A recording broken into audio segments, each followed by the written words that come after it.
Nagkaroon ba tayo ng mga pagkakataon na lagi natin sinasabi, stay positive? Kamusta mga grade 8 students? Welcome sa Education Time with Sir Ruel. Tayo po'y dadako sa serye ng Values Education. Well, sige. Simulan natin dito. Hindi natin maiiwasan ang mga problems at trials sa buhay. May mga araw na parang sunod-sunod ang mga suliranin, tulad na lamang halimbawa. Mababa po yung grades, may di pagkakaunawaan sa family, o may mga pangyayaring hindi po natin kontrolado. Pero, eto, pansinin po ninyo, na may mga tao, kahit maraming problem sa buhay, nananatiling matatag at puno ng pag-asa. So ano kayang sikreto nila? Ang isa sa mga mahalagang susi ay ang pagkakaroon ng positive view sa buhay o positibong pananaw. Ito yung kakayahang makita ang mabuti sa isang situation at maniwalang may magandang mangyayari sa kabila ng mga pagsubok. Ang isa pang tawag doon ay optimism . Sa kabilang banda, ang taong laging nakatuon sa negative results at agad sumusuko, pessimism naman ang tawag doon. Ngayon, isang magandang halimbawa na gusto kong i-share sa inyo, yung story concerning David and Goliath. Bagamat alam natin yung story, pero let me reiterate this one. Sa harap ng isang higanting mandirigma, grabe, matangkad si Goliath, talagang matangkad, no? Maraming mga Israelite soldiers talaga, parang inisip, wala na, finish na, wala na pag-asa. Pero si David, siya'y naniwala na kaya niyang harapin ang challenge. Hindi siya nagpaday sa takot dahil sa kanyang pananampalataya sa Diyos, tapang at positibong pananaw. Nagtagumpay siya sa isang tila imposibleng laban. Well, ganyan din naman ang buhay .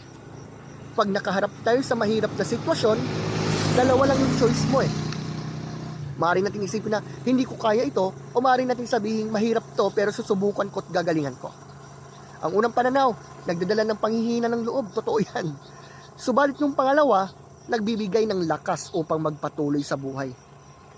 Sang-ayon sa pag-aaral kasi, ang mga taong may positive view o positibong pananaw, madalas mas masaya, mas mababa ang stress, mas malakas ang resistensya sa sakit, mas may kakayahang harapin ang mga challenge sa buhay. At real talk lang, ang positibong pag-iisip ay hindi nangangahulugan na wala ng problema. Okay? Ibig lamang sabihin doon, pinipili nating harapin ang problema ng may pag-asa at pagtitiwala. Alam nyo, napakahalaga rin ng papel ng pamilya sa paghubog ng positibong pananaw. Madalas, ang ating mga parents ang unang nagtuturo sa atin kung paano harapin ang mga pagsubok sa buhay. Pag nakikita nating nagsisikap sila kahit mahirap ang buhay, yung mga parents natin, na talagang gagawin nilang lahat para lamang magkaroon ka ng magandang kinabukasan, ang mga anak na ito, matututuhan din nilang maging matatag. So, pag naririnig natin silang nagsasabing, kaya natin to, o may solusyon sa bawat problems, unti-unti rin natin natatanggap ang ganitong pananaw. Diyan po papasok yung tinatawag na katatagan o resilience. Ito'y kakayahang bumangon pag may kabiguan, magpatuloy sa kabila ng hirap at umangkop sa pagbabago. Ito ba hindi ibig sabihin na hindi ka nasasaktan o nahihirapan? Ang punto lamang diyan, kakayahan ito na magpatuloy kahit nasasaktan o nahihirapan ka. Okay? At ito pa, may isa pang concept na dapat po nating tandaan. Ito ay growth mindset. Ayon kay Carol Dweck, ang taong may growth mindset ay naniniwalang maaari pang umunlad ang kanyang kakanyahan sa pamamagitan ng sipag at tiyaga. Pag siya ay nagkamali, hindi siya agad susuko. Sa halip, iniisip niya na ang pagkakamali ay pagkakataon para matuto at maging mas mahusay. Example na lang kung mababa ang grades mo, o mababa ka sa quizzes mo, o kaya let me say sa exam. Maaari mong isipin na hindi talaga ako matalino. Halimbawa ng fixed mindset. Pero kung sasabihin mo naman na hindi man maganda ang resulta ngayon, magsisikap pa rin ako para mas gumaling, yan ang growth mindset. Sa mga kabataang nakikinig po sa akin ngayon, especially grade 8 students, remember, ang buhay ay hindi laging madali. May mga pagkakataong madadapa ka, masasaktan ka, mabibigo ka.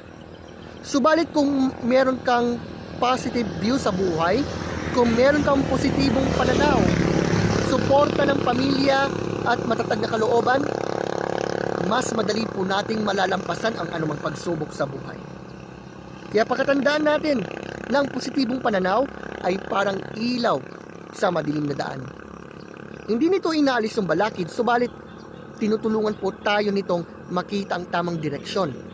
At pag pinagsama ang positibong pananaw, suporta ng pamilya at pagsisikap, nabubuo ang isang taong matatag, responsable at handang harapin ang anumang hamon sa buhay. Kaya tandaan po ninyo ito.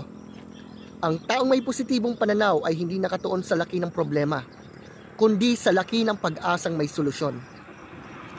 Sa tulong ng pamilya at matatag na kalooban, walang pagsubok na hindi kayang lampasan.